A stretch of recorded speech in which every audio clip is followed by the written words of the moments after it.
Welcome back. తెలంగాణలో ముఖ్యంగా రెండు అంశాలకు సంబంధించి పెద్ద ఎత్తున చర్చ జరుగుతోంది. ముఖ్యంగా హాట్గా జరుగుతోంది. మిగతా విషయాలపై ఎలా ఉన్నా కూడా ఒకటి పార్టీ ఫిరాయింపులకు సంబంధించి బీఆర్ఎస్ నుంచి ఇప్పటికే 6 ఎమ్మెల్యేలు ఎమ్మెల్సీలు జాయిన్ అయినటువంటి సిచ్యువేషన్ చూసాము. మున్ముందు మరింత మంది జాయిన్ అయ్యేటువంటి అవకాశం ఉంది. ప్రభుత్వం సుస్థిరంగా ఉంది అనేటువంటి నమ్మకం వచ్చేంత వరకు ఈ చేరికలు ఉంటాయి అని చెప్పేసి నిన్న మాట్లాడినప్పుడు సీఎం రేవంత్ రెడ్డి అనడం జరిగింది. అంటే ముఖ్యంగా గతంలో మీరు చేసింది ఇదే, ఇప్పుడు ఆ నొప్పి దెబ్బ మీకు ఇప్పుడు తెలుస్తోందా అన్నటువంటి విధంగా నిన్న మహబూబ్ నగర్లో మాట్లాడినటువంటి విషయాన్ని మనం చూసాము. మరోవైపు అటు బీఆర్ఎస్ నేతలు మాట్లాడుతూ మేము చేసింది ఫిరాయింపులు కాదు, విలీనం అన్న దిశగా మాట్లాడినటువంటి సిచ్యువేషన్ మనం చూసాము. మరోవైపు డిఎస్సికి సంబంధించి డిఎస్సి వాయిదా వేయాలని అభ్యర్థులు నిన్న పట్టుబట్టినటువంటి విషయం తెలిసిందే. రెండో రోజు కూడా నిరసనలు వ్యక్తం చేశారు. దానిపై కూడా మనం మాట్లాడదాం. గెస్టులు రెడీగా ఉన్నారు. ఎండల లక్ష్మీనారాయణ గారు మాజీ ఎమ్మెల్యే బీజేపీ నుంచి, ఓ నరసింహారెడ్డి గారు బీఆర్ఎస్ సీనియర్ నాయకులు. నమస్తే అండి, welcome to the debate. Narasimha Reddy గారు, ముందు మీతోనే స్టార్ట్ చేస్తా అండి. ఫిరాయింపుల్లో ఇప్పుడు ఎఫెక్ట్ అవుతుంది మీరే కాబట్టి చెప్పండి. అంటే గతంలో మీరు చేశారు, 2 పర్యాయాలు జరిగింది ఆ అటెంప్ట్. ఇప్పుడు ఖచ్చితంగా మీరు ఎక్స్పెక్ట్ చేసి ఉండాలి అలా జరుగుతుందని. ఓకే జ్యోత్స్న గారు, గుడ్ మార్నింగ్. మీకు పెద్దలు ఎండ లక్ష్మీనారాయణ గారికి, కాంగ్రెస్ ప్రతినిధి ఎవరో వారికి కూడా అందరికి నమస్కారం. Good morning. నమస్తే అండి. అయితే ఇప్పుడు మీరు అడిగే ప్రశ్న ఏంటంటే, గతంలో మీరు చేర్చుకున్నారు కాబట్టి ఇప్పుడు కాంగ్రెస్ పార్టీ వాళ్ళు చేర్చుకోవడం కరెక్ట్ అన్నట్టుగా కాంగ్రెస్ పార్టీలు వాదిస్తున్నారు. నేను అదే జ్ఞాపకం చేస్తున్నాను. ఇప్పుడు మేము చేరికలు చేసుకున్న దానికి 2000 రాజ్యాంగాలు ఉన్న ప్రొవిజన్ ప్రకారం చేసుకున్నాము. అయినా కానీ ప్రజలు మేము చేసిన చర్యను హర్షించలేదు అనేది ఓపెన్ గా చెప్తున్నాం. దాంట్లో దాచుకునేది ఏం లేదు. 12 మందిని జాయిన్ చేసుకుంటే కాంగ్రెస్ వాళ్ళని 10 మంది ఓడిపోయినారు. కాబట్టి చేరికల వల్ల మా పార్టీకి ఏదో లాభం జరిగిందని మేము అనుకోవట్లేదు, నష్టమే జరిగిందని చెప్తున్నాం. ఇది మాకు సంబంధించి. రెండవది, మేము చేర్చుకోవడం తప్పు, మా పార్టీ వాళ్ళందరినీ చేర్చుకుంటున్నారు, కేసీఆర్ గారు చాలా పొరపాటు చేస్తున్నారు, రాజ్యాంగ విరుద్ధం అని గగ్గోలు పెట్టిన రేవంత్ రెడ్డి గారు, ఎవరైనా కానీ పార్టీ మారితే రాళ్లతో కొట్టండి, వాళ్ళ ఇంటి ముందు శవయాత్రలు చేస్తాము అని చెప్పిన రేవంత్ రెడ్డి గారు, అదే విధంగా రాహుల్ గాంధీ గారు వాళ్ళ ప్రధానమంత్రి అభ్యర్థి ఎవరైతే ఉన్నారో పోయిన పార్లమెంట్ ఎన్నికలలో అతి స్పష్టంగా అన్ని రాష్ట్రాలు తిరిగి రాజ్యాంగం ఒక చేతిలో పట్టుకొని పంచ న్యాయ సూత్రాలలో భాగంగా రాజ్యాంగ పరిరక్షణ అనే అంశంతో ఆటోమేటిక్ డిస్క్వాలిఫికేషన్ అనేది మేము చట్టం తెస్తాము. అంటే ఎవరైనా ఒక అభ్యర్థి ఒక పార్టీ ద్వారా గెలిచి వేరే పార్టీ మారితే ఏ స్పీకర్ కు లెటర్ ఇవ్వాల్సిన అవసరం లేదు, ఏ ఎలక్షన్ కమిషన్ పోవాల్సిన అవసరం లేదు, ఏ కోర్టుకు పోవాల్సిన అవసరం లేకుండా నెక్స్ట్ డే నుంచి మరుసటి రోజు నుంచి అతని సభ్యత్వాన్ని కోల్పోయే విధంగా ఆటోమేటిక్ డిస్క్వాలిఫికేషన్ చేస్తామని రాహుల్ గాంధీ గారు చెప్పారు. మరి అది తెలంగాణకు వర్తించదా అనేది కాంగ్రెస్ నాయకులు చెప్పారు. రెండో అంశం, నిన్నగాక మొన్న 10 రోజుల క్రితము హర్యానా రాష్ట్రంలో 2 ఎమ్మెల్యేలు కాంగ్రెస్ ఎమ్మెల్యేలు బీజేపీలో జాయిన్ అయినారు. వెంటనే రాహుల్ గాంధీ గారు కూడా స్పందించి స్పీకర్ కు లెటర్ ఇచ్చినారు, ఎలక్షన్ కమిషన్ కు లెటర్ ఇచ్చినారు, అలాగే కోర్టులో కూడా కేసు వేసినారు. మరి అక్కడ కాంగ్రెస్ పార్టీ ఎమ్మెల్యేలు వాళ్ళ గుర్తు మీద గెలిచి బీజేపీలకు పోతేనేమో ఇది అన్యాయము, ఇమీడియట్ గా వాళ్ళని సభ్యత్వం రద్దు చేయండి అని బీజేపీ మీద అటాక్ చేసినారు. మరి తెలంగాణ రాష్ట్రంలో మీ న్యాయ సూత్రాల్లో భాగంగా మీ ఆటోమేటిక్ డిస్క్వాలిఫికేషన్ తెలంగాణలో వర్తించదా? దాని గురించి రాహుల్ గాంధీ గారు మాట్లాడరా? హర్యానాలో మీరు ఎట్లయితే మీ ఎమ్మెల్యేలను జాయిన్ చేసుకుంటే బీజేపీ మీద దాడి చేస్తున్నారో, స్పీకర్ కు లెటర్ ఇస్తున్నారో, ఇక్కడ మీరు అదే పని చేస్తున్నారు కదా అని మేము అడుగుతున్నాం. మూడవది, అసెంబ్లీ స్పీకర్ గారు పెద్దలు ప్రసాద్ కుమార్ గారు కూడా ఒక వ్యాఖ్య చేసినారు ఆ మధ్య ఒక 10 రోజుల క్రితం. ఈ చేరికల పట్ల నేనైతే దీన్ని సహించను, ఇది అప్రజాస్వామికం అని భావిస్తున్నాను, రేవంత్ రెడ్డి గారికి నేను సలహా ఇస్తున్నానని చెప్పినారు. ఇదంతా దేన్ని తెలియజేస్తుంది జ్యోత్స్న గారంటే, మీరు చేసినారు కాబట్టి మేము చేస్తామనేది ఎక్కడైనా లాజిక్ ఉంటుందా అండి? మీరు చేసినారు కాబట్టి మేము చేస్తామంటే మేము చేసింది తప్పనే కదా మీరు అన్నది ప్రజల ముందు పోయింది. ప్రజల ముందుకు మీరు దేంతో పోయినారు? ఫిరాయింపులు చేస్తున్నారు, ఫిరాయింపులే ఫిరంగులు అవుతాయి అని మాట్లాడినారు కదా. అదే మేము చెప్తున్నాం. ఇప్పుడు మీరు ఏ ఫిరాయింపులు అయితే చేస్తున్నారో, ఇంకొక ముఖ్యాంశం ఏంటంటే, గద్వాలలో కృష్ణమోహన్ రెడ్డి గారిని మనం చేర్చుకున్నారండి. ఈ విషయం తెలియాలి ప్రజలకు కూడా. చేర్చుకుంటే అంతకు ముందు రోజు 1000-1500 మంది కాంగ్రెస్ నాయకులు, కాంగ్రెస్ హార్డ్ కోర్ కార్యకర్తలు, మండల నాయకులు అన్ని మండలాల ముందు గాంధీ భవన్ ముందు ధర్నా చేసినారు. ఏమని కృష్ణమోహన్ రెడ్డిని చేర్చుకోవద్దు మీరని చెప్పి మీ పార్టీ నాయకులు ఆయా నియోజకవర్గాల్లో చేర్చుకోవద్దని ధర్నా ఇప్పుడు నరసింహారెడ్డి గారు కొత్త వాళ్ళు వచ్చినప్పుడు ఖచ్చితంగా ఆ పార్టీలో అసంతృప్తి ఉంటుంది. ముఖ్యంగా హైకమాండ్ లో సిచ్యువేషన్స్ ఎట్లా ఉన్నాయని కొందరికి మాట్లాడే అవకాశం ఉంటుంది, కొంతమంది మాట్లాడే అవకాశం ఉండదు. కాంగ్రెస్ లో ఈ విధమైనటువంటి నిరసనలు తెలియజేయడం కావచ్చు, అటువంటి యాక్సెస్ అనేది వాళ్లకు ఉంటుంది. ఇప్పుడు అదే బీఆర్ఎస్ లో మాకు నచ్చలేదు అది ఇది అని అంటే ఒప్పుకునేటువంటి సిచ్యువేషన్ ఉండదు. అంత ఫ్రీడమ్ మీకు ఉండదని నాకు అనిపిస్తోంది. అంటే వాళ్ళు ఎవరైనా కూడా అసలు ఎందుకు చేర్చుకుంటున్నారో అని గొడవ పెట్టేటువంటి కాదు. ఇప్పుడు మీ గురించి చెప్పండి, బీఆర్ఎస్ గురించి చెప్పండి. మీరు అంటే మొదటిసారి 66 మంది ఉన్నారు కాబట్టి చేసుకున్నారు సుస్థిరమైన ప్రభుత్వం కోసం అని చెప్పేసి అనుకోవడం ఒకటి. తర్వాత 88 మంది ఉన్నప్పుడు కూడా ఎందుకు చేర్చుకోవాల్సి వచ్చింది? ఈవెన్ కాంగ్రెస్ అప్పుడు పడ్డటువంటి బాధ ఇప్పుడు మీరు పడుతున్నారా అని చెప్పేసి ఈవెన్ రేవంత్ రెడ్డి గారు నిన్న రేవంత్ రెడ్డి గారు అన్నటువంటి విషయం. అదే నేనేమంటున్నానంటే మీ చేర్చుకున్నాము దాని ఫలితం అనుభవించిన చెప్తున్నాం కదా, దాంట్లో చర్చ ఏముంది? ప్రజలు హర్షించలేదు, 10 మంది ఓడిపోయినరు, అది జరిగిందని చెప్తున్నాం. మేమే చెప్తుండే రేవంత్ రెడ్డి గారు చెప్పేది ఏముంది? అలా ఒప్పుకున్నట్టే, తప్పు ఒప్పుకున్నట్టే చెప్తున్నారు కదండి. ప్రజలు హర్షించలేదు, 10 మంది ఓడిపోయినని చెప్తున్నారు, ప్రజలు రిజెక్ట్ చేసినట్టుగా దాని అర్థం. నేననే పాయింట్ అక్కడనే రేవంత్ రెడ్డి గారు అడుగుతున్నా, మరి మేము చేసింది తప్పని మరి ఎట్లా జాయిన్ చేసుకుంటారండి? మేము చేసింది తప్పన్నారు కదా, కేసీఆర్ చేసింది మీకు బాధ కలిగింది అన్నారు కదా, మరి ఇంకోళ్ళు ఎందుకు బాధ పెడుతున్నారు? మరి ఇప్పుడు అంటే అయ్యాల మేము చేర్చుకున్నాం కాబట్టి ఇవాళ మేము చేర్చుకుంటాం. ఇది ఎక్కడ రాజకీయాలు ఇట్లుంటదా అండి? కాంగ్రెస్ ప్రతినిధి ఇంద్రా శోభన్ గారు కూడా జాయిన్ అయ్యారు, సమాధానం చెప్పాలి. ఒక్క విషయం చెప్పి నేను ముగిస్తాను. చెప్పండి. కాంగ్రెస్ పార్టీకి దీని వల్ల లాభం జరుగుతుంది అనుకుంటే అది పెద్ద భ్రమ అండి. మేము ఎట్లా నష్టపోయినామో వాళ్ళు కూడా అట్లాగే నష్టపోతారు, ఏమీ లేదు. కానీ రాజీనామాలు చేయించి మేము జాయిన్ చేసుకుంటాము, రాళ్లతో కొట్టండి అని ఈయన అనటము, వాళ్ళ అధినాయకుడు ఆటోమేటిక్ డిస్పోజిషన్ అని చెప్పటము, ఇవన్నీ ప్రజలు గమనిస్తున్నారు అనేది నా యొక్క విజ్ఞప్తి.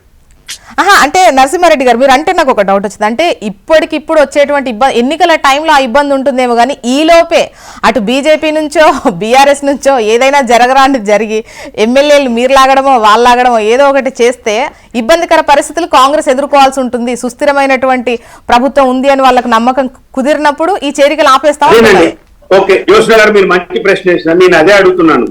ఇప్పుడు కాంగ్రెస్ ప్రతినిధి గారు అక్క ఇందిరా గారు వచ్చినారు కదా, అంటే మీకు ఈ 64 మంది ఉన్నా కానీ రేవంత్ రెడ్డి గారికి నమ్మకం లేదా? ఏమైనా ఇంటర్నల్ వార్ జరుగుద్దనా, తిరుగుబాటు వస్తుందనా, అధిష్టానం మీద తీసేస్తుందనా, ఆ అపనమ్మకంతో జాయిన్ చేసుకుంటారా చెప్పండి, బరాబర్ ఉంటది. ఇప్పుడు మాకు అపనమ్మకం ఉందండి, రేవంత్ రెడ్డి గారు ఒక వర్గాన్ని తయారు చేసుకుంటున్నాము, ఎందుకంటే మరి రేపు ఏమి జరుగుతుందో తెలియదు, బీజేపీ వాళ్ళు మా మీద చేసి రద్దు చేసే ప్రయత్నం ఉంటది, కుట్ర చేసే ప్రయత్నం ఉంటది అనుకుంటే ఆ భయంతో జాయిన్ చేసుకుంటామని చెప్పండి. దానికి మేము కారణం కాదు కదా. మీ ఇంటర్నల్ వారు కాంగ్రెస్ లో జరిగే సీనియర్ల యొక్క బెదిరింపులు, ఈయన మీద జరుగుతున్న అటాక్, ఈయన దించేయాలని ఏమన్నా ప్రమాదం ఉందనుకుంటే అది ఆయన ఇబ్బంది లేదు. ఒకవేళ కాంగ్రెస్ లో మాత్రమే అనేది మీ ఒపీనియన్. ఓకే ఇందిరా గారు చెప్పండి. ఇప్పుడు మీరు ఇటువంటి వాటిని తీవ్రంగా ఖండించారు, ఆ ఇబ్బంది ఏంటో మీకు తెలుసు. రాజకీయంగా కూడా ఒకవైపు వాళ్ళు ఓడిపోయారు, 12 మందిని చేర్చుకుంటే 10 మంది ఓడిపోయినటువంటి సిచ్యువేషనే చూస్తున్నారు. ఇది ఈవెన్ పార్టీలో కూడా ఆల్రెడీ అంటే కష్టకాలంలో ఉండి కూడా కార్యకర్తలు కావచ్చు, అంటే సెకండ్ క్యాడర్ వాళ్ళు కావచ్చు, ఫస్ట్ క్యాడర్లో ఉన్నటువంటి వాళ్ళు కావచ్చు, పార్టీని అంటి పెట్టుకొని ఉండి గెలుపోవటంలతో సంబంధం లేకుండా ఉన్న వాళ్ళు కూడా ఇబ్బంది పడేటువంటి అవకాశం అయితే ఉంటుంది కదా. గతంలో మీరు పడ్డ ఇబ్బందే మళ్ళీ ఇప్పుడు చేస్తున్నారా? అటువంటి అటెంప్ట్కి వెళ్తున్నారా? ప్యానల్లో ఉన్నటువంటి సోదరులకు మరి హెచ్ఎన్ ప్రేక్షకులకు గుడ్ మార్నింగ్ అండి. ఇవాళ ఈ చర్చ అనేది ఎందుకు వచ్చింది అన్నది వాళ్ళ ఆత్మపరిశీలన చేసుకోవట్లేదు. ఇంకా అసలు ఎందుకు అంటే 64 మంది కాంగ్రెస్ కి అధికారం ఇచ్చినాక కూడా బీజేపీ బీఆర్ఎస్ రెండు కూడా పదే కారు కూతలు కూసారు. ఈ ప్రభుత్వం ఉండదు, పడిపోతది పార్లమెంట్ ఎలక్షన్స్ కాగానే చాలా మాట్లాడినారు. మరి అట్లాంటప్పుడు కష్టపడి ప్రజలు మాకు అధికారం ఇచ్చినప్పుడు అసహనంతో మీ పైన మిమ్మల్ని ఎక్కడుంచాలో అక్కడ ఉంచి మాకు అధికారం ఇచ్చినప్పుడు దాన్ని కాపాడుకోవాల్సిన బాధ్యత, ప్రజలకు ఇచ్చిన మాట నిలబెట్టుకోవాల్సిన బాధ్యత ఇవాళ రేవంత్ అన్న సర్కార్ పైన ఉంది, కాంగ్రెస్ పార్టీ పైన ఉంది. కాబట్టి ఇవాళ మీరు చెప్పినటువంటి దానికి మీకు అవసరం లేకపోయినటువంటి ఫిర్యాదింపులను మొదలు పెట్టింది మీరు. సమైక్యాంధ్ర సంగతి వదిలేయండి, తెలంగాణ రాష్ట్రం వచ్చిన తర్వాత మనము ఒక కొత్త ఆచారానికి తెరలేపాల్సిన అవసరం ఉండింది.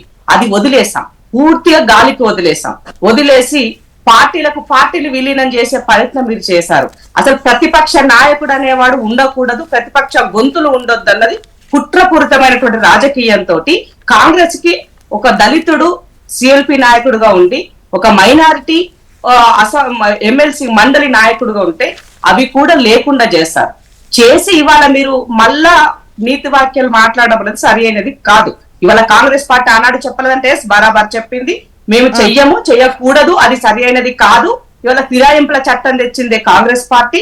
కాబట్టి ఇవన్నీ విషయాలు మేము చెప్పాం, మేము చెప్పలేదని ఎక్కడ మేము అసత్యాలు ఎక్కడ మాట్లాడట్లేదు. కానీ ఆ అనివార్య పరిస్థితి వల్ల మళ్ళీ మీరు క్రియేట్ చేశారని తెలియజేస్తున్నాం మీకు మేము మళ్ళీ బీఆర్ఎస్ అండ్ బీజేపీ పట్ల కాంగ్రెస్ భయపడుతోందా? ప్రభుత్వాన్ని కూలదోస్తామంటే చూస్తూ కూర్చుంటామా? అసమర్థులమా? కాదు కదా. సమర్థ నాయకత్వం ఉన్నటువంటి రేవంత్ సర్కార్ లో ఇవాళ అధికారంలో ఉంది. అది మర్చిపోతే ఎట్లా మీరు? అది కాదు కదా. 64 మంది ఉంటే భయపడుతున్నారంటే 64 మంది భయపడుతున్నారన్న ఇంటెన్షన్ కాదు. అవకాశాన్ని కూడా ఎందుకు ఇవ్వాలి? చేతులు గాళ్ళకి ఆకులు పట్టుకోవడం ఎందుకు అవకాశం ఇవ్వాలా? మనుషులు స్వార్థపరులు, మనుషులు స్వార్థపరులు, రాజకీయ నాయకులు ఎక్కువ స్వార్థానికి దిగినారు. కాబట్టి ఇవాళ తప్పని పరిస్థితుల్లో చేయాల్సిన సమయంలో ఏ నిర్ణయమైనా చేయాల్సిన అవసరం ఉన్నది. కాబట్టి ఆ నేపథ్యంలోనే రాహుల్ గాంధీ గారు దేశవ్యాప్తంగా జరిగేటువంటి దాని విషయంలో కాన్స్టిట్యూషన్ ని పూర్తిగా ఇవాళ మీరు అభద్రతలోకి నెట్టివేస్తున్నారన్న దానికోసము దేశవ్యాప్తంగా కాన్స్టిట్యూషన్ బుక్ పట్టుకొని ఈ రోజు కూడా పార్లమెంట్ లో అదే పనిలో ఉన్నారు. ఆయన కూడా ఎక్కడ మాటని జవాబు దాటలేదని సందర్భంగా గుర్తు చేస్తున్నాను మీకు. కాబట్టి ఇవాళ మోదీ చేసేదే మీరు చేశారు, మీరు చేసిందే మోదీ చేశారు. కాబట్టి ఇవాళ కాంగ్రెస్ దాన్ని కాపాడుకోవడం కోసము, ఉన్న ప్రభుత్వాలను కాపాడుకోవడం కోసము ఇవాళ మేము ఇప్పుడు మీకు ఎంతమంది కావాలి మీ ప్రభుత్వం సుస్థిరంగా ఉండాలంటే? ఇప్పుడు 15 మంది 20 మంది? దోషణ గారు ఒక్క మాట గుర్తు పెట్టుకోండి, వాళ్ళ ఒక్కరు వచ్చినా, ఇద్దరు వచ్చినా, నలుగురు వచ్చినా వచ్చినట్టే. కానీ ఆ వచ్చేదేదో వాళ్ళు అక్కడ స్వేచ్ఛ లేనప్పుడు అక్కడ ఉన్నటువంటి వాళ్ళ నియంత్రిత ధోరణికి వాళ్ళ విసిగిపోయినటువంటి లీడర్లు ఇటు రావాలనుకుంటున్నారు. ఎందుకంటే కాంగ్రెస్ అంటే ఒక డెమోక్రటిక్ గా ఉంటది. మీరే చెప్పారు ఇందాక, ఏమంటారు, గద్వాల నుంచి ఎమ్మెల్యే వస్తుంటే ఆ లోకల్లో ఉన్నటువంటి వాళ్ళు వచ్చి వాళ్ళు నిరసన తెలిపారు అని చెప్పేసి. సో ఆ డెమోక్రసీ అన్నది కాంగ్రెస్ పార్టీలో ఉంటుందండి. ఎందుకు డెమోక్రసీ కాదు? వచ్చే అటువంటి నాయకుడు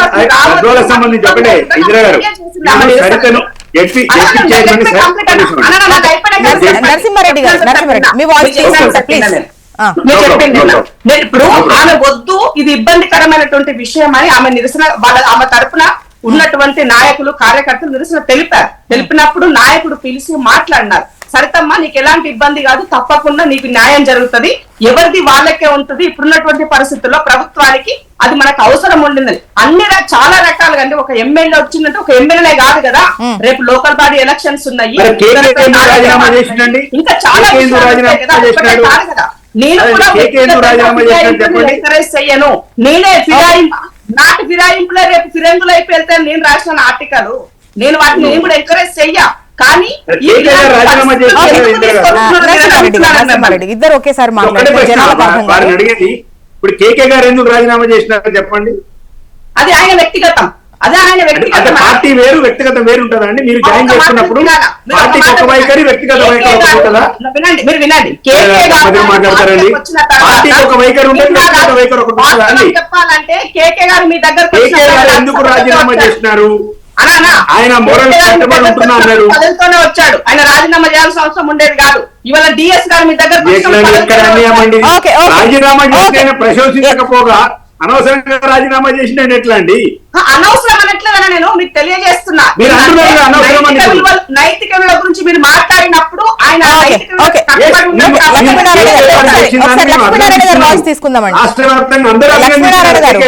లక్ష్మీనారాయణ గారు మీకున్నది 8 మంది ఎమ్మెల్యేలు, బట్ చెప్పడం మాత్రం ఇక కాంగ్రెస్ పార్టీ ఉండదు ఇంకొన్ని రోజుల మ్యాటర్ అన్నట్టే మాట్లాడతారు బీజేపీ నేతలు. అది అంటే దాని వెనక ఏముంది అంటే కాంగ్రెస్ అంతర్గతంగా అటువంటి సిచ్యువేషన్స్ ఉండడం వల్ల అని అంటున్నారా, లేదంటే వెనక ఏదైనా చేస్తుందా బీజేపీ? ఒక దిక్కు 7 లక్షల కోట్ల అప్పు ఉందని 420 హామీలు ఇచ్చినటువంటి పార్టీ కాంగ్రెస్ పార్టీ. మరి ఆ హామీల విషయంలో ప్రజల నుంచి ఆందోళన మొదలవుతుంది, నాయకత్వం ప్రశ్నలు ఎదుర్కొంటారు. ఇది నిలిచేనా అనేటువంటి అభిప్రాయం వ్యక్తం చేస్తే దీన్ని అంటే సోదరి చెప్తా ఉన్నారు ఇందిరా శోభన్ గారు, సమర్థవంతమైనటువంటి రేవంత్. ఎటువంటి అంటే మనం చూసినాం, మనం ఓటు కేసులో ఆయన సమర్థతను మనం చూసినాం. మరి సమర్థవంతమైనటువంటి పార్టీ. ఒక సుప్రీంకోర్టు తీర్పిస్తే హైకోర్టు తీర్పిస్తే దేశం మీద ఎమర్జెన్సీ రుద్దినటువంటి పార్టీ. పాపం ఎన్టీ రామారావు పరిపూర్ణమైన మెజార్టీతో ప్రభుత్వంలోకి వస్తే తట్టుకోలేక రాష్ట్రపతి పాలన అదేది నాదెండ్ల భాస్కర్ రావును ఇచ్చేసినటువంటి పార్టీ, సమర్థవంతమైనటువంటి పార్టీ. ఇవాళ హిమాచల్ ప్రదేశ్ లో 3 బీజేపీ రెబల్ ఎమ్మెల్యేలు గెలిచి పార్టీలు చేరితే వాళ్ళని డిస్క్వాలిఫై చేసినటువంటి సమర్థవంతమైనటువంటి పార్టీ. ఇవాళ 3 కూడా ఉప ఎన్నికలకు పోతున్నటువంటి పరిస్థితి ఉంది. మరి హర్యానా విషయం ఎత్తారు నరసింహారెడ్డి గారు. నేను ఒక విషయం చెప్తున్నాను, ఇప్పుడు హర్యానాకు ఉప ఎన్నికలు లేవు, సార్వత్రిక ఎన్నికలు ఉన్నాయి. డెఫినెట్లీ సార్వత్రిక ఎన్నికల్లో ప్రజలు బీజేపీ మీద గెలిచి మళ్ళీ రావాల్సినటువంటి పరిస్థితి. మహారాష్ట్ర గాని, హర్యానా గాని, జార్ఖండ్ గాని సార్వత్రిక ఎన్నికలు ఏ సందర్భం కాబట్టి రాజీనామా అనేటువంటి చేయకపోవచ్చు. భారతీయ జనతా పార్టీ ఒక ఓటుతోని రాజ్య అధికారము, కేంద్రంలో అధికారం కోల్పోయింది. మనం ఆ రోజు చూసినాం పివి నరసింహారావు గారు, లక్ష్మీనారాయణ గారు. అప్పటి రోజులు వేరు, ఇప్పుడు బీజేపీ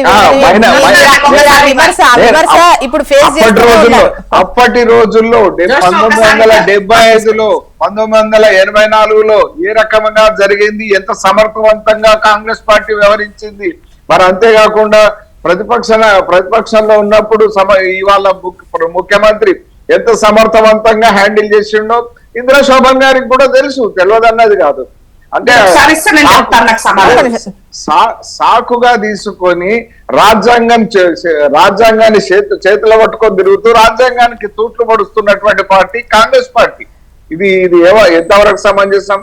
ఒకవేళ నేను టిఆర్ఎస్ పార్టీ ఇప్పుడు లక్ష్మీనారాయణ ఒక స్ట్రైట్ క్వశ్చన్ అండి. ఇప్పుడు ప్రభుత్వం సుస్థిరంగా ఉండాలి అన్న ఒకవైపు ఇతర పార్టీల పైన కూడా డిపెండ్ అయి ఉంటుంది. మీరు ఏం అటెంప్ట్ చెయ్యరు, బీఆర్ఎస్ నుంచి కూడా అటువంటిది ఏం జరగదు అన్నటువంటి నమ్మకం వాళ్ళు ఉంటే వాళ్ళు ఎందుకు తీసుకుంటారు? ఒకటండి, అంటే భారతీయ జనతా పార్టీలోకి ఎవరన్నా రావాలంటే రాజీనామా చేసి రావాలా, లేకుంటే వచ్చిన తర్వాత రాజీనామా చేసి ప్రజల దగ్గరికి. ఇప్పుడు మీరు అధికారంలో లేరు కాబట్టి రాజీనామా చేసి రమ్మంటారు, వాటితోనే లబ్ధి ఉండే అవకాశం ఉంటుంది. అదే అధికార పక్షంలో ఉన్నప్పుడు గెలిపించుకునే అవకాశం ఉంటుంది. నేను మిమ్మల్ని అడుగుతున్నాను, మీ ద్వారానే అడుగుతాను. ఎంకట్కేమో మాకు 3 సీట్లు ఉంటే మేము అధికారంలోకి రావాలని ఇట్లా కుట్రలు అన్నిందని టిఆర్ఎస్ వాళ్ళని ప్రజలు తెలిసేసి 8 సీట్లు ఉంటే మరి 63 సీట్లు 60 సీట్లు మ్యాజిక్ ఫిగర్ అన్నప్పుడు అంటే ఇంకా 52 సీట్లు కావాలా? నేను ఒకటే అడుగుతా ఉన్నాను, ఏ రకంగా ఇది సాధ్యమవుతుంది? కాంగ్రెస్ వాళ్ళు ఇది సాకుగా చూపించింది అన్నట్టు కాదా, లేకపోతే ఇది వాస్తవం అన్నట్టు? ఎక్కడన్నా ఇది సాధ్యమవుతుందండి? 8 తక్కువ ఉంటే తీసుకుంటారు, కానీ 8 తక్కువ అవకాశం 8 ఉంటే ఎలా అవకాశం అంటారా? అంటే వాళ్ళు అంటే ఆర్గ్యుమెంట్ కన్నా లాజిక్ ఉండాలి కదా కనీసం. ఏమో ఆ సెంట్రల్ లో మీరున్నారు, అప్పుడప్పుడు బీఆర్ఎస్ తో మీకు ఏదో సంబంధం ఉంది అని అంటున్నారు, కాంగ్రెస్ వాళ్ళు టచ్ లో ఉన్నారంటున్నారు. మీరు ఏం చేస్తారో అనే భయం. ఒక్కసారి మాట్లాడిన తర్వాత నరసింహారెడ్డి గారు తీసుకుంటాను. ఇందిరా గారు మాట్లాడిన తర్వాత ఇందిరా గారు మేమేమన్నాం, వాళ్ళ స్వయంకృత అపరాధంతోనే వాళ్ళు ప్రభుత్వం నిలవదు అని చెప్పినాం. ఓకే, చెప్పండి ఇందిరా గారు. ఇప్పుడు అన్న మా సమర్థత గురించి మాట్లాడుతున్నారు. మీరు ఎందులో ఎంత దీటో ఈ దేశానికి అందరికి తెలుసు అన్న, ప్రజలందరికి. కాబట్టి ఇవాళ మీరు చెప్పిన చార్పా రాకుండా మిమ్మల్ని ఎక్కడ పెట్టాలో మీ యొక్క అహంకారాన్ని ఎంత తగ్గించాలో ప్రజలు అంత తగ్గించి మీకు ఒక లైన్ ఇచ్చారు. ఇవాళ ఏమంటారు, గోడ మీద పిల్లిలాగా ఉన్నటువంటి ప్రభుత్వం ఇవాళ మీద ఉన్నది. ఇవాళ బాబు గారు గారు నితీష్ గారు ఏ మాత్రం కొంచెం పునరాలోచన చేసుకున్నా మీరు అవుట్ అయ్యే పరిస్థితిలో మీరు ఉన్నారన్న దాని గురించి మీరు ఎక్కువగా టెన్షన్ పడద్దు అనుకుంటున్నా. మీలాగా పార్టీలనే ఆ పార్టీ పెట్టిన వ్యవస్థాపకులు కూడా కాదని పార్టీలను ఫిరాయింపులు చేసే, పార్టీని విలీనం చేసే అంత సమర్థులం అయితే మేము కాదన్న. రెండో విషయం, ఇవాళ రాహుల్ గాంధీ నాయకత్వం గురించి మీరు మాట్లాడాలనుకుంటే బుక్కు పట్టుకొని తిరుగుతున్నట్టే ఈ రోజు వరకే కూడా నరేంద్ర మోదీ గారు పార్లమెంట్ లో మణిపూర్ ఘటన గురించి మాట్లాడడానికి ఇష్టపడట్లేదు. ఇవాళ ప్రతిపక్ష నాయకుడిగా మణిపూర్ పోయినటువంటి వ్యక్తి రాహుల్ గాంధీ గారు. ఎస్ అన్న, మనం కొన్ని సత్యాలు ఒప్పుకోవాల్సినటువంటి అవసరం ఉంది. ఇవాళ పార్టీలు నిలబడాలి అన్నా, ప్రభుత్వాలు నిలబడాలన్నా నైతిక విలువలు ఉండాలి అని ఆనాడు వాజ్పేయి గారు చెప్పారు, ఆ ప్రభుత్వం చెప్పింది. కానీ ఇవాళ బీజేపీకి ఆ నైతిక విలువలు లేవు, ఆ నాయకులు కూడా లేరన్నది వాళ్ళు గుర్తుపెట్టుకోవాల్సిన అవసరం ఉంది. ఒక్క స్థానం, ఒక్క సీటు కోసం ప్రధానమంత్రి వదులుకున్నటువంటి వ్యక్తిత్వ నాయకత్వం ఉన్న వ్యక్తి వాజ్పేయి గారన్నా. మీరేమున్నది ఒక్క సీటు కాదు, ప్రభుత్వాలు కూలదోసేటువంటి పరిస్థితుల్లో పార్టీలనే విలీనం చేసుకున్న చరిత్ర మీకుంది. ఈ రాష్ట్రంలో బీజేపీ బీఆర్ఎస్ ఒకటి అనడానికి ఏంటో మీరు ఒక్క రీజన్ చెప్పండి. ఇవన్నీ ఢిల్లీ వై ప్రెస్ మీట్ పెట్టినారు కేటీఆర్ గారికి. డైరెక్షన్ కాదా కవిత గారి కోసం ఎన్ని తిప్పలు పడాలో అన్ని తిప్పలు పడుతున్నారు బావబామడుతున్నారు. ఇందిరా గారు ఇప్పుడు బీజేపీలో ఉన్నటువంటి ఒకరిద్దరు లేదంటే బీఆర్ఎస్ కు సంబంధించిన వాళ్ళు ఒకరిద్దరు ఏదో ఆవేశంగా చేసినటువంటి కామెంట్ ను మీరు సాకుగా చూపించి ఈ విధంగా ఫిరాయింపులను ప్రోత్సహిస్తున్నారా? ఇప్పుడు సాకులు చూపించాల్సిన అవసరం లేదు మా. ఇవాళ మాకు ఒక ఏమంటారు, ఒక బాధ్యత ఉన్నది. తెలంగాణ ఇచ్చిన పార్టీగా తెలంగాణ వచ్చిన తర్వాత విధ్వంసమైనటువంటి ఆర్థిక వ్యవస్థను ఇవాళ పునర్నిర్మించాలన్నా, ఇచ్చిన హామీని నెరవేర్చాలన్నా, ఉద్యమకారులను కాపాడుకోవాలన్నా, రైతులను కాపాడుకోవాలన్నా సరేనండి, వాటికి ఫిరాయింపులు చేస్తున్నాం. ఒక్క నిమిషం నరసింహారెడ్డి గారు మీ వాయిస్ తీసుకుంటాను. ఇప్పుడు మధ్య మధ్యలో అయితే ఎవరి వాయిస్ లో అర్థం కాకుండా అయిపోతుంది. ఓకే నరసింహారెడ్డి గారు చెప్పండి. నరసింహారెడ్డి గారు మళ్ళీ తీసుకుంటాం మీ వాయిస్. ఇందిరా గారు నేనేమంటున్నంటే ఇందిరా గారు చెప్తున్నారు, మీరు కూడా ఇంతకుముందు చెప్తున్నారు. నేనేమంటే ఇప్పుడు రేవంత్ రెడ్డి గారు బీఆర్ఎస్ ఎమ్మెల్యేలను ఎమ్మెల్సీలను జాయిన్ చేసుకోవడానికి ప్రధాన కారణము మీరు గవర్నమెంట్ కూలగొట్టమన్నారని వాళ్ళు అంటున్నారు. మేము గవర్నమెంట్ కూలగొట్టే శక్తిలో మేము లేము కదా, ఎందుకంటే కేంద్రంలో అధికారం లేము, రాష్ట్రంలో అధికారం లేము. మా 30 ఎమ్మెల్యేలు ఇప్పుడు 30,000 మంది. ఒక్క నిమిషం, 30,000 మంది మీరు అది సాకుగా చూపించి మేము జాయిన్ చేసుకుంటామంటే రెండు విషయాలు ఉన్నాయి దీంట్లో. మాకు 35 మందితో మేము గవర్నమెంట్ ఎట్లా కూలగొడతామండి? ఇది ఏమైనా సాధ్యపడే అంశం ఏమన్నా? మా కేంద్రంలో అధికారం ఉందా? లేదు. ఎందుకు చెప్తున్నానంటే ఇంతకుముందు వారే అన్నారు, బేసిక్ ఏమైందంటే కాంగ్రెస్ పార్టీలో అంతర్గత పోరు మొదలైంది. సీనియర్లు రేవంత్ రెడ్డిని సహించే పరిస్థితులు లేరు. చంద్రబాబు గారు మాట్లాడినండి అక్క, మీరు మాట్లాడి చాలా తప్పులు మాట్లాడారు. మా టైం కిల్ చేయకండి. మీరు కూడా చాలా తప్పులు మాట్లాడారు. ఇందిరా గారు దీనికి చాలా తప్పులు మాట్లాడారు.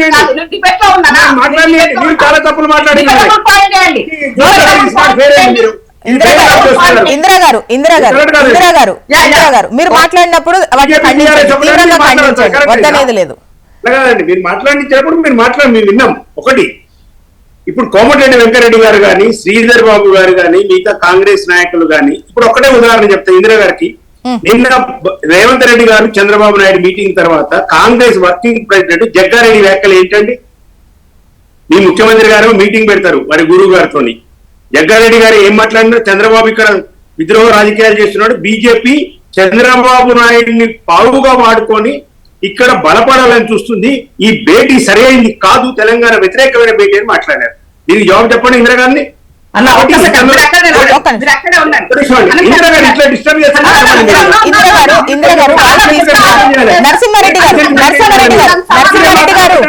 నరసింహారెడ్డి గారు ఇప్పుడు ఒకటండి, ఒక పాయింట్ కి దానికి వెంటనే అప్పుడు సాచురేట్ అయిపోతుంది. ఒక్క నిమిషం, ఇప్పుడు 30 సెకండ్స్ ఇందిరా గారు మూడింటికి సమాధానం చెప్పారు. ఇందిరా గారు ఈ మూడింటికి ఒక్కసారి సమాధానం చెప్పారు. 30 సెకండ్స్ మాట్లాడండి. జగ్గారెడ్డి గారి స్టేట్మెంట్ పేపర్ లో వచ్చింది. మూడింటికి మీరు సమాధానం చెప్పాలి. మూడింటికి సమాధానం చెప్తారు.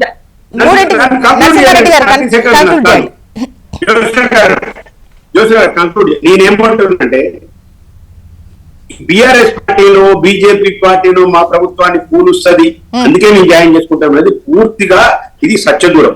వాళ్ళకి ఏం భయం పట్టిందంటే యాక్చువల్ గా పట్టింది ఏంటంటే ఇంటర్నల్ వార్ మొదలైంది. అధిష్టానానికి నెలకు 250-300 కోట్లు కప్పం కట్టాలి.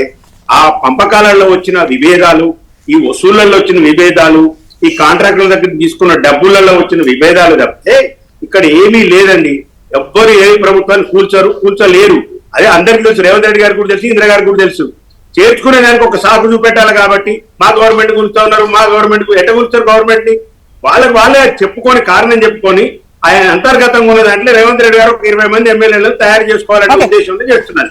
ఇది పూర్తిగా రాజ్యాంగ విరుద్ధం, ప్రజాస్వామ్యం.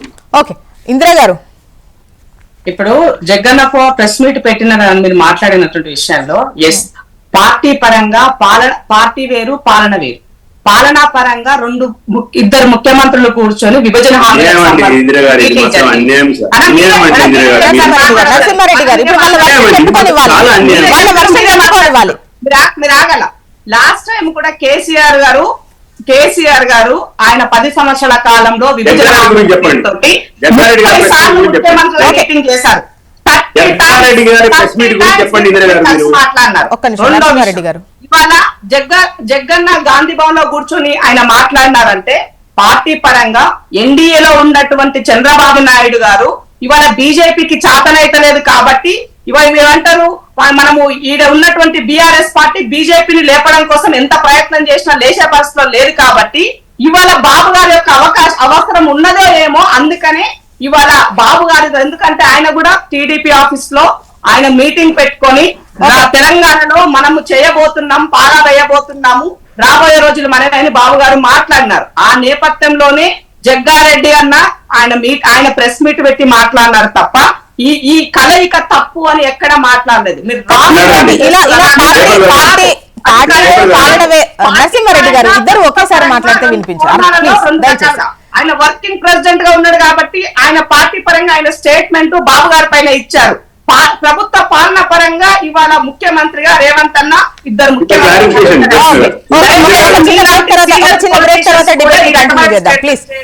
ఫైనల్ గా లక్ష్మీనారాయణ గారు, దీనిపైన ముఖ్యంగా పార్టీ ఫిరాయింపులకు సంబంధించి కాంగ్రెస్ చట్టం తెచ్చింది ఓకే, కాకపోతే ఇప్పుడు మీరు పటిష్టం చేయొచ్చు. గత 10 ఏళ్ళు మీరున్నారు, ఇప్పుడు ఇంకో 5 ఏళ్ళు ఉన్నాయి, మీరు తెస్తా అంటే కాదనేది లేదు. అప్పుడు ఏంటంటే ఇటువంటివి ఏమైనా చేయాలంటే మళ్ళీ ఎన్నికలకు వెళ్ళాలి, ఇంకా రకరకాల ఇష్యూస్ ఉంటాయి కాబట్టి ఇలా పార్టీలు ఈ జంపింగ్ జిలానీలు తగ్గుతారు, జనాలకి ఎంటర్టైన్మెంట్ అన్న కాస్త తగ్గుతుంది, పార్టీలన్నీ కాస్త ఏమంటారు మిగతా వాటి మీద, అంటే ప్రతిపక్షంలో ఉన్నప్పుడు ప్రజా గొంతుకై మాట్లాడతారు, అధికార పక్షంలో ఉన్నప్పుడు పాలన పైన ఉంటారు. సో ఈ నంబర్ గేమ్ పైన దృష్టి పెట్టకుండా ఉంటారు. కానీ బీజేపీ ఎందుకు ఆ దిశగా ఆలోచించినట్టు అనిపించట్లేదు? భారతీయ జనతా పార్టీ మేనిఫెస్టో పెట్టుకున్నది 100 రోజుల్లో చేయాల్సినటువంటి పనులకు సంబంధించి నిర్దిష్టమైనటువంటి యోజనతో ఇవాళ ఏదైతే మనం చూసినాం, ఒకటేమో వేరే పార్టీలకు గెలిచిన వాళ్ళు డైరెక్ట్ గా ఇంకో పార్టీ మంత్రులు అవుతారు, ఇంకోటేమో వేరే పార్టీల నుంచి గెలిచి ఎమ్మెల్యే అట్లనే పెట్టుకొని ఎంపీ క్యాండిడేట్ ఇంకో పార్టీ. అవును, అదంతా జరగకుండా ఉండాలంటే రూల్ ఫర్ ఆల్ అన్నట్టుగా ఉంటే, చట్టం ఉంటే అది అతిక్రమించే అవకాశం ఉండదు. సాంప్రదాయాలు కొన్ని పార్టీలు పాటిస్తాయి, కొన్ని పార్టీలు పాటించవండి. సాంప్రదాయాలు మనకొద్దు, దీన్ని పటిష్టం చేయమని అడుగుతున్నాం. ఇప్పుడు భారతీయ జనతా పార్టీ కార్యాచరణ భారతీయ జనతా పార్టీకి ఉన్నది. మరి ఈ వికృత స్థాయికి పోతున్నటువంటి పార్టీ ఫిరాయింపుల మీద అర్థవంతమైనటువంటి చర్చ జరిగి నిర్దిష్టమైనటువంటి పరిష్కారం రావాల్సినటువంటి అవసరం ఉంది. ఇది ఒక భారతీయ జనతా పార్టీ ఆలోచనే కాకుండా ఎన్నికైనటువంటి ప్రజాప్రతినిధులు అందరూ కూడా దీని మీద ఒక నిర్మాణాత్మకంగా మరి వ్యవహరించాల్సినటువంటి అవసరం ఉంది. పార్టీ ఫిరాయింపుల చట్టం తూట్లు పడుతున్నటువంటి పరిస్థితిని కంట్రోల్ చేయాల్సినటువంటి అవసరం ఉంది. ఒకటి స్పీకర్ గారు ఎక్కడైనా వారికి ఉన్నటువంటి విచక్షణ అధికారాలు ఏదైతే రాజకీయాలకు అతీతంగా మరి ఇంపార్షియల్ గా వాటిని అమలు చేయాల్సినటువంటి అవసరం. ఇప్పుడు మనం చూస్తున్నాం 2/3 రావాలా, 2/3 రావాలన్న దగ్గర ఇప్పటికి 6 వచ్చిందండి. ఆరుగురు వచ్చిందని ఇప్పుడు నిర్ణయం తీసుకోవచ్చు కదా, ఎందుకు తీసుకుంటలేరు? ప్రశ్న అంటే కోర్టు ఇది శాసన సభాపతి అధికారంలో జోక్యం చేసుకోలేదు. మరి శాసన సభాపతి గతంలో ఏముంటుండే సాంప్రదాయం, మొత్తానికైతే ఇండివిజువల్ గా పార్టీలు ఇది పాటించాలి, ఈ లైన్ లో ఉండాలి అని అంటే జ్యోత్స్న గారు స్పీకర్ గా ఎన్నికైనటువంటి వ్యక్తి తను ఏ పార్టీ నుంచి ఎన్నికైనరో ఆ పార్టీకి రాజీనామా చేసి వ్యవహరించేవారు. మొన్న మనము టిఆర్ఎస్ పరిస్థితుల్లో చూసినా గానీ, అంటే ఇప్పుడు వ్యవహరిస్తున్నటువంటి తీరు కానీ టిఆర్ఎస్ పరిస్థితుల్లో అయితే ఖండవ వేసుకునే తిరిగినటువంటి పరిస్థితి చూసినాం. ఇక ఆ విచక్షణ అధికారాన్ని ఉపయోగించాల్సినటువంటి వ్యక్తి ఇవాళ ఖండవ. లక్ష్మీనారాయణ గారు మేము అడుగుతుంది ఇప్పుడు ఓకే వాళ్ళు ఏం చేశారు, వీళ్ళు ఏం చేస్తున్నారు, ఎంతమంది వెళ్తున్నారు, ఎంతమంది వస్తున్నారు, మనమంతా వీటిపైనే ఒక డిబేట్ పెట్టుకుంటున్నాం. ఇవన్నీ పక్కన పెడితే మీ దగ్గర నుండి మీరు చేయాల్సినవి అడుగుతున్నా. ఓకే అవన్నీ మనం గతంలో మాట్లాడుకుని ఈ 100 రోజుల్లో వాళ్ళు ఏం చేశారు, ఏం చేస్తారు, ఏం అడిగారు, దృష్టి మళ్లింప ఇవన్నీ పక్కన. ఈ ఫిరాయింపులకు సంబంధించి సెంట్రల్ నుంచి అంటే ఇప్పుడు ఈ పార్టీ ఫిరాయింపుల చట్టం ఏదైతే ఉందో దాన్ని పటిష్టంగా అమలు చేయడం, దాన్ని ఆ దిశగా ఆలోచిస్తే మన ప్రతిపక్షంలో ఉన్న వాళ్ళకు కూడా భయం ఉండదు కదా, రేపు పొద్దున వెళ్ళిపోతారేమో అన్న భయం ఉండదు కదా. ఇది సెంట్రల్ పార్టీ ఆలోచించేటువంటి అంశం. మరి ప్రతిపక్ష నాయకుడు రాహుల్ గాంధీ మరి ఇటువంటి ఇటువంటి విషయంలో రాజ్యాంగం చేతిలో పట్టుకున్నటువంటి రాహుల్ గాంధీ, రాజ్యాంగాన్ని పదే ప్రదర్శిస్తున్నటువంటి రాహుల్ గాంధీ మరి దీని మీద చట్టం కోసం ఒక ప్రస్తావన చేయాల్సినటువంటి అవసరం ఉంటుంది. ఇవన్నిటికీ తెరబడుతుంది. ఈ రకమైనటువంటి అంతర్గత పోరు కోసం మరి ఇతర పార్టీల నుంచి చేర్చుకునేటువంటి సంప్రదాయానికి తెరబడుతుంది. భారతీయ జనతా పార్టీ ఎప్పుడైనా కానీ ఈ రకమైనటువంటి వాటికి సన్నద్ధంగా ఉంటది. ఈ రకమైన వాటికి ఆలోచన కూడా చేసేటువంటి అవకాశం ఉంటుంది. దాని సమయం ఎప్పుడు వస్తుంది అనేటువంటిది ఆలోచించాల్సినటువంటి అంశం, ఇది రావాల్సినటువంటి అంశం. ఓకే నరసింహారెడ్డి గారు, ఇప్పుడు దీనికి ఈ పార్టీ ఫిరాయింపులకు ముగింపు ఒక్కటేనండి. ఒక కఠినతరమైన చట్టం కేంద్రంలో రావాలి. ఎట్లుండాలంటే ఆ చట్టం ఒక పార్టీ అనుకున్నా గానీ ఇతర పార్టీ ఎమ్మెల్యేలను చేర్చుకోలేనంత కఠినంగా ఉంటే ఆటోమేటిక్ గా మీరు అన్నట్టు ఫిరాయింపులు ఆగిపోతుంది. అదొకటి. రెండవది, ఇందిరా శోభన్ గారు మాట్లాడుతూ జగ్గారెడ్డి గారు మాట్లాడింది కరెక్టే, మా పార్టీ స్టాండ్. దయచేసి నేనేమంటున్నాంటే కాంగ్రెస్ పార్టీ, రాష్ట్ర కాంగ్రెస్ పార్టీ చంద్రబాబు నాయుడు రేవంత్ రెడ్డి గారి మీటింగ్లను ఇది స్వార్థపూరితమైన మీటింగ్ అని వ్యతిరేకిస్తుందా? స్టేట్మెంట్ క్లియర్ గా ఉన్నది. పార్టీ వ్యతిరేకిస్తుందా చెప్పాలి. వారు జగ్గారెడ్డి గారు ఎందుకు మాట్లాడేది కాదు నేను అడిగింది, వారు మాట్లాడిన సారాంశం చెప్పినాను. ఇప్పుడు మేము చెప్పినాము ఇరు ముఖ్యమంత్రుల మీటింగ్ మేము స్వాగతించినాం, కానీ ఎజెండా తప్పుగా ఉన్నది. ఆ 9th షెడ్యూల్ 10th షెడ్యూల్ ఏమీ లేవు. దాని 23 కార్పొరేషన్ సంబంధించి ఉన్నాయి. ఎజెండా కావాల్సింది నీటి పంపకాలు, ఎజెండా కావాల్సింది నీటి మండలాలని. కాంగ్రెస్ పార్టీ ఆ విధంగా మాట్లాడాలి. కాంగ్రెస్ పార్టీ ఇవాళ చంద్రబాబు, సీఎం రేవంత్ రెడ్డి మీటింగ్ కూడా వ్యతిరేకిస్తుందా? మరి స్టాండ్ స్పష్టంగా చెప్పాలి. ఇందిరా శోభన్ గారు దానిపైన ఇప్పుడు ఆ భేటీకి సంబంధించి మనం తర్వాత ఇంకొకటి చెప్పి ముగిస్తాను నేను. ఫిరాయింపులకు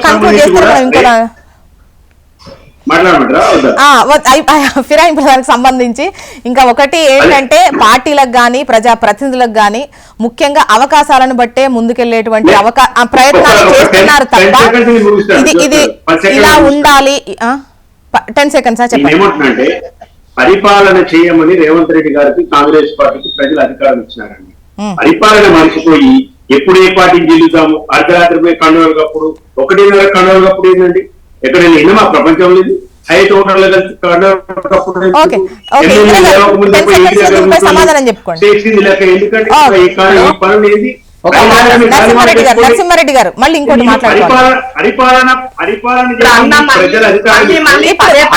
ఇప్పుడు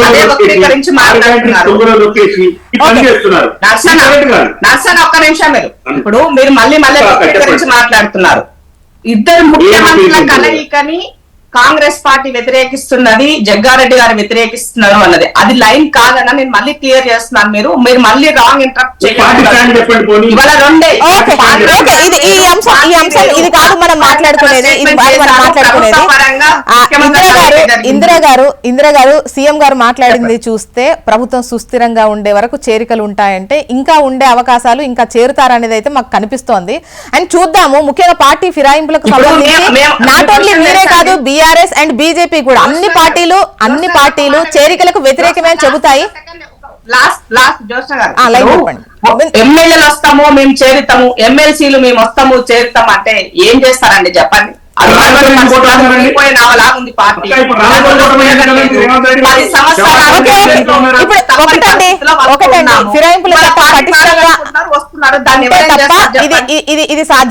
ఇది సాధ్యం కాదు. ఇండివిజువల్ గా వదిలేసినా పార్టీలకు వదిలేసినా కూడా వాళ్ళు ఎటు వెళ్ళాలనుకుంటే అటు వెళ్తారు, మంచి అవకాశాలనే చూసుకుంటారు.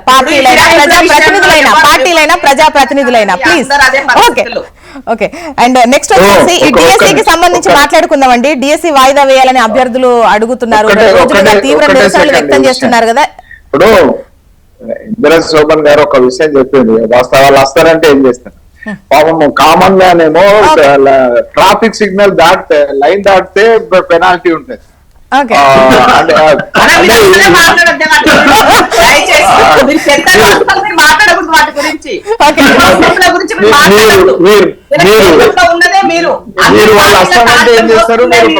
వాళ్ళు చట్టసభలో మీరు పెద్దగా పాత్ర పోషించి మీరు కరెక్ట్ గా ఉంటే కింద రాష్ట్రాలు మనకు సమయం అయిపోతుంది. ఈ డిఎస్సికి సంబంధించి డిఎస్సి వాయిదా నరసింహారెడ్డి మీరే మాట్లాడండి సమాధానం.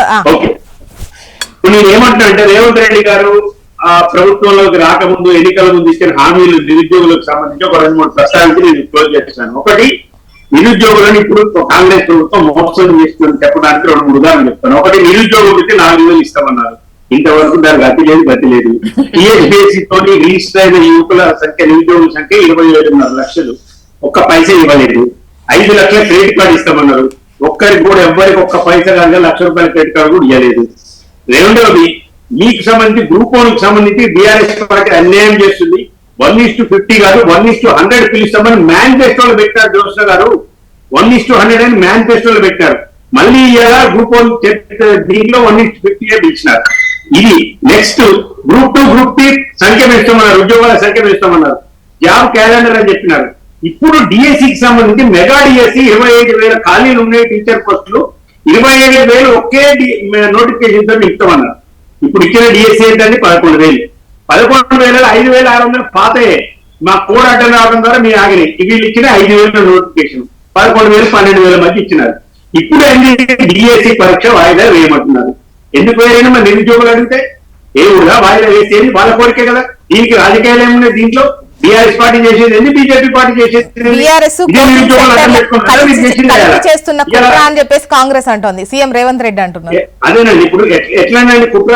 ఇప్పుడు మీరు సిటీ కాలేజీలో మొన్న 150 మంది 200 మందిని అర్ధరాత్రి తీసుకుపోయి సిటీ కాలేజీలో చీకట్లో అమ్మాయిలు ఉన్నారు, దాంట్లో ఒక 60-70 మంది అందరిని తీసుకుపోయి అక్రమంగా నిర్బంధించి సిటీ కాలేజీలో పెట్టారు. అది తెలుసుకొని మా టీఆర్ఎస్ నాయకులు మిగతా వాళ్ళు కొంతమంది పోయి వాళ్ళకి వాటర్ ఇద్దామని పోతే వీళ్ళని అరెస్ట్ చేసినారు. మరి తర్వాత ఎందుకు రిలీజ్ చేశారు? అక్రమ అరెస్ట్ కాదా అండి? రేవంత్ రెడ్డి గారు చెప్తున్నారు హరీష్ రావు ధర్నా చేయాలి, దీక్ష చేయాలంటున్నారు. అయ్యా, దీక్ష చేస్తున్న మోతీలాల్ గురించి మీరు ఎందుకు మాట్లాడారు? ఆయన ఆమరణ నిరాదీక్ష గాంధీ హాస్పిటల్ ఎందుకు రాలేదు మీ రేవంత్ రెడ్డి గారు? అయ్యాల మాట్లాడి నిరుద్యోగులకు ఉసురు తగులుతున్నారు. మరి ఇవాళ మీరు చేస్తున్నది ఒక్కటే వీళ్ళ ధ్యేయం ఏంటంటే పైసలు ఎట్లా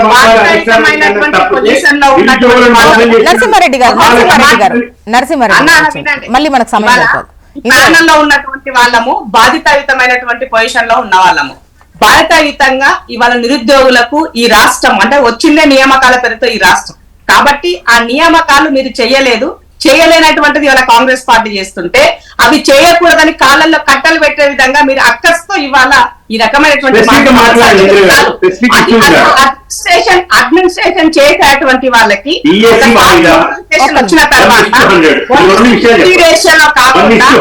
నరసింహారెడ్డి గారు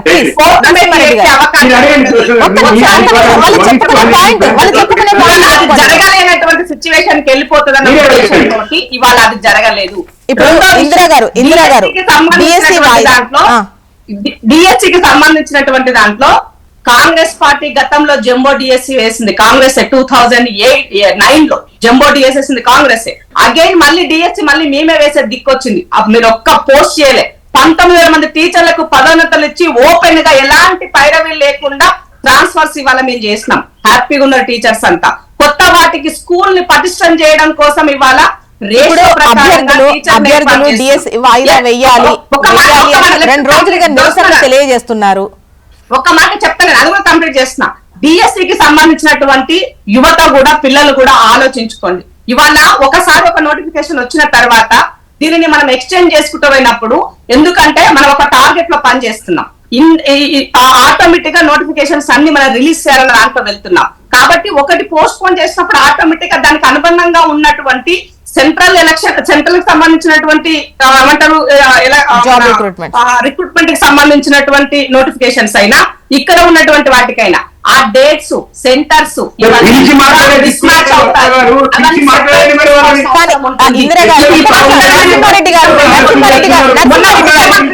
నరసింహారెడ్డి గారు ఒక్క నిమిషం. ఇందిరా గారు ఇంత క్లియర్ గా చెప్తున్నారు, మీరు ఇంత చక్కగా మామూలుగా డిబేట్ కాబట్టి చెప్తున్నారు. ఇందిరా గారు ఇప్పుడు క్వశ్చన్ మీరు వినండి. ఇప్పుడు మీరు చాలా క్లియర్ గా ఇది ఒకటి ఆలస్యం అవుతే తర్వాత అన్ని ఆలస్యం అవుతుంది, విద్యార్థులు మీరు ఇబ్బంది పడతారు, అభ్యర్థులు ఇబ్బంది పడతారని చాలా చక్కగా చెప్తున్నారు. ఇటువంటి అనౌన్స్మెంట్ రాకుండా ఒకవైపు కోచింగ్ సెంటర్ల కుట్ర ఇది ఏంటి పరీక్షలు వాయిదా పడితే ఒక్కో ఇన్స్టిట్యూట్ కు 100 కోట్ల ఆదాయం వస్తుంది, అందుకోసమే వాళ్ళు మీ వెనుకున్నారు. ఇది కాదు, మీకు ఇది ఆలస్యం అవుతే ఇది ఉన్నది ఇష్యూ అని ఈ కోణంలో చెప్పే కన్నా కూడా ఇది ఒకరి మీద ఆరోపణ దిశగానే అనౌన్స్మెంట్లు పెద్ద ముఖ్యంగా చెప్పండి ఇందిరా గారు చెప్పండి. చెప్తాను. ఇప్పుడు దాంట్లో బాగంటే దీంట్లో ఈ కోణం లేదని ఇప్పుడు ముఖ్యమంత్రి గారు చెప్పిన కోణం కూడా ఉండుంటుంది, ఉండకూడదని అనడానికి లేదు. ఎందుకంటే గతంలో జరిగినటువంటి విషయాలు, ఎందుకంటే మనకు పెట్రోల్ పోస్తే అగ్గిపెట్ట దొరకదు, శవాలు విద్యార్థులు ఎక్కడైతే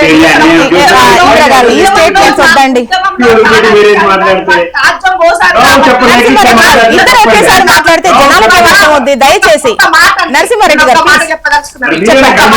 చెప్పండి. ఉస్మానియా యూనివర్సిటీ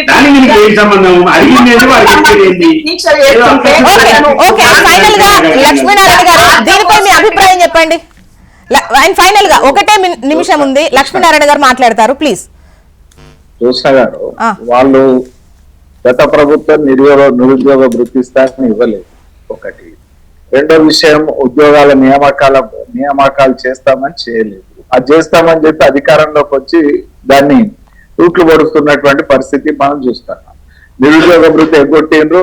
ఉద్యోగాల సంగతికి మరి ఉన్నటువంటి ఖాళీలు భర్తీ చేసే విషయంలో దోబుచులాడుతున్నారు. ఇవాళ ప్రజాగ్రహం అనేటువంటిది నిరుద్యోగ యువత ఆగ్రహంతో ఉన్నటువంటి పరిస్థితి ఉంది.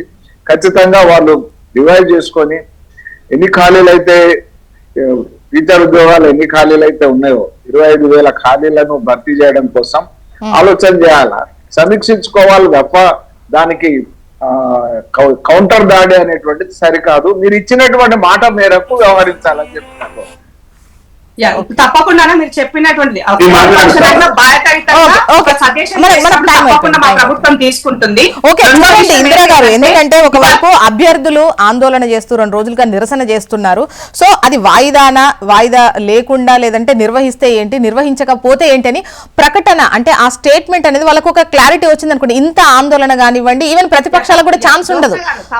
వాళ్ళని వెనకేసుకొస్తూ మీతో ఒక మాట ఏం చెప్తున్నంటే, ఇవాళ సిటీ కాలేజ్ లో అర్ధరాత్రి తీసుకెళ్లి అమ్మాయిలను పెట్టినారని తప్పుడు ఆరోపణలు చేస్తారు. సరైనది నిర్బంధాలతో చూద్దాం.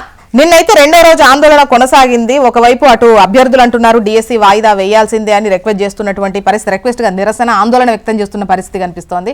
And thank you so much అండి డిస్కషన్ లో పార్టిసిపేట్ చేసినందుకు లక్ష్మీనారాయణ గారు, ఇందిరా శోభన్ గారు, నరసింహారెడ్డి గారు, థ్యాంక్ యూ అండి.